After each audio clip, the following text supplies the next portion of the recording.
Thank you so much, Devika. And hello, everybody. Good evening. I'm so happy to be with you today. So I'm going to talk about how to make sense of choosing a college in the United States when the last count I found was that there are 3,982 colleges and universities in the US.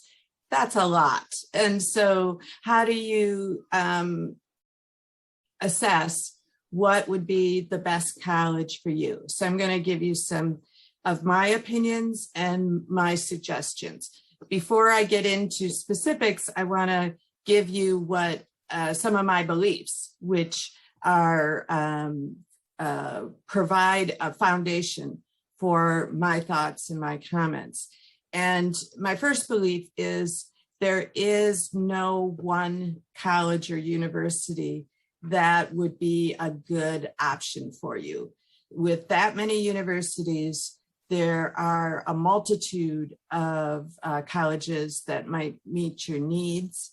And so I think there is a myth of the perfect fit for a student and a college.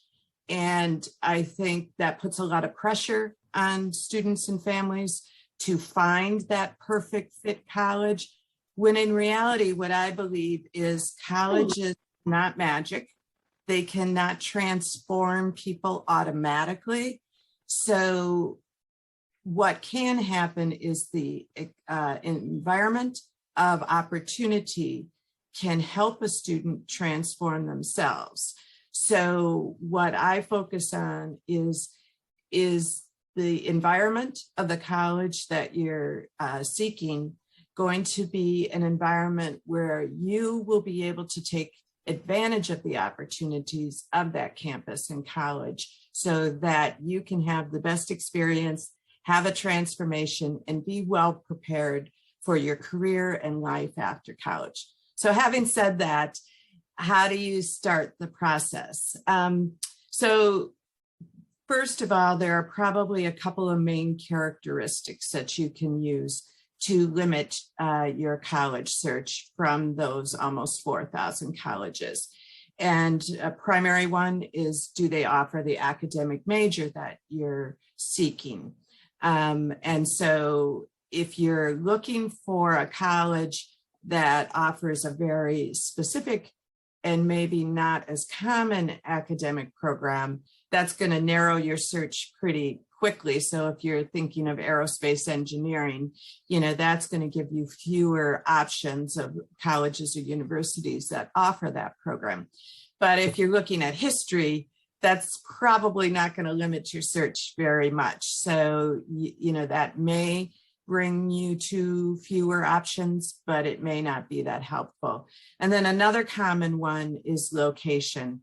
So one thing that's nice about talking to people from India is, personally that a country as big geographically and as populous as the United States or India, the location is, we are not monolithic cultures. So you can sometimes have a preference for a specific location in the United States because you know about the culture, or maybe you have friends or relatives in certain areas. So location can help you limit that search.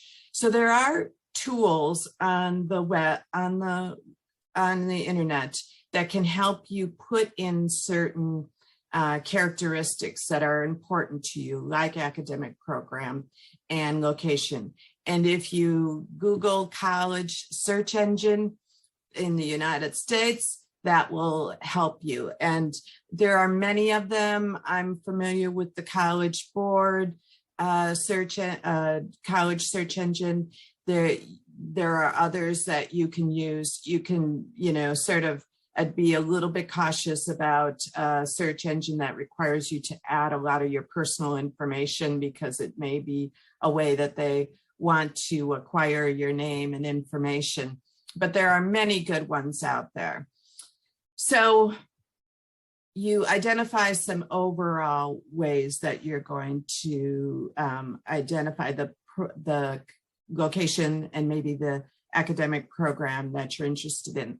many, many years ago, when I was in grad school, I did my thesis on what were the factors that influenced college choice. And I think what I found probably still stands today. I haven't repeated the research, but once you get beyond things like location and academic choice, then it gets really personal and very hard to identify in a data sense of what influenced. It was more, for a lot of students, it was more like the feeling they got. And so those are the things that, you know, you're going to need to do some research and then, you know, talk with people to get that sense of, is this a place that, again, I will be able to thrive, I will be able to take advantage of the opportunities that will really enhance my experience. And so how do you do that? So there are a number of different ways to take a look at what is more the intuitive or maybe not so data-driven aspects of a college. I'm gonna, you know, one thing is to connect with students and staff at the colleges and universities. All of us now offer a wide range of virtual programs. So I don't like to say there was many positive experiences as a result of the global pandemic, but one of the results was that colleges and universities really enhanced their offerings on a global level. And so for most of our international students, you don't get the opportunity to come and visit. And so for students who are nearby or in the United States, the college visit has always been a key determining factor to feel, you know, to get that confirmation or to limit the list. But I want to encourage you to kind of have a college visit experience by doing virtual visits that are offered by the colleges, connect with staff and faculty, as well as take advantage of opportunities to connect with students and alumni. And again, it's great that things are being offered that way. One of my favorite times of year, of course, is when we start out the year and the new international students come to our campus. And one of the most consistent things I ask them is, does our campus look like you thought it would? Do you get the feeling that you thought it would be like once you're here? Because again, the vast majority did not get to visit campus before they enrolled. And so I'm always very heartened to hear their responses about, yes, you know, I had a good sense of what I was coming to. And so those are the kinds of things that you can really get a better sense for now. And then I'm going to talk about a couple of things about that sometimes help with the process and maybe some opinions. And we can talk about this a little bit later, which are rankings and information on social media. So rankings to me are a tool that I think all of us use, reviews, rankings in some way, whenever we're going to do something, whether it's going to, you know, buy a car, go to a restaurant, we look at, do they have a 5-star? Do they not? But I always take those things with a grain of salt. And the rankings for colleges and universities are the same way. They're valuable information. I don't think it's helpful just to say, well, this school had the #1 ranking. That means that they're the best school for me. Because first of all, there are a wide variety of rankings. There's no one ranking system in the United States. So what the ranking organization uses to evaluate sometimes is very, very different, and may have an impact on a student as an undergraduate student, but may not be that important. And so certainly, it helps to kind of get some information. It may be something then you want to discuss, but understand that they are very different, and colleges and universities will promote the rankings. If you go on Ithaca College website, you can see that, the rankings that we received very high rankings. So we're going to promote that. And again, College Magazine may be a good source for you, where we got a very good ranking. You can look at what they say about us and then use that for further investigation.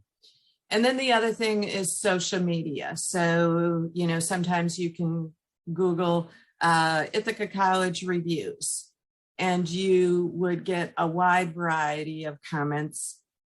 And again, I liken this to when I try to get information about anything I'm going to engage in. Let's use the imperfect analogy of a restaurant. If I want to decide what restaurant to go to and I Google reviews for that restaurant, first of all, I'm going to understand that probably it's a little biased towards negative reviews, because people who maybe didn't have the best experience are going to be more motivated to write about those experiences. I'm going to understand that what I like is very different, or could be very different, from the person writing the review. And so, you have to take that into consideration, and then, take it as a source of information that you then do further investigation on. One of the things that I say to particularly our student representatives is not to talk about things as being either good or bad when they're talking with prospective students. Tell them, I like this, or I don't like this, or I wish, if there was one thing I would change, this is it. Because any individual experience is not going to matter to the person if they have different experiences, or if they want different things. So good and bad is very individual, and be a little bit more in depth. So I'm going to stop there. I feel a little bit like I didn't give you the magic formula to find the perfect college or university for you, but that's because I don't believe it exists. And so I want to empower you to take this journey and to look for a place, and it could be many places, that will provide the opportunity that's good for you. All right, so I'm going to stop there and turn it over to Brendan.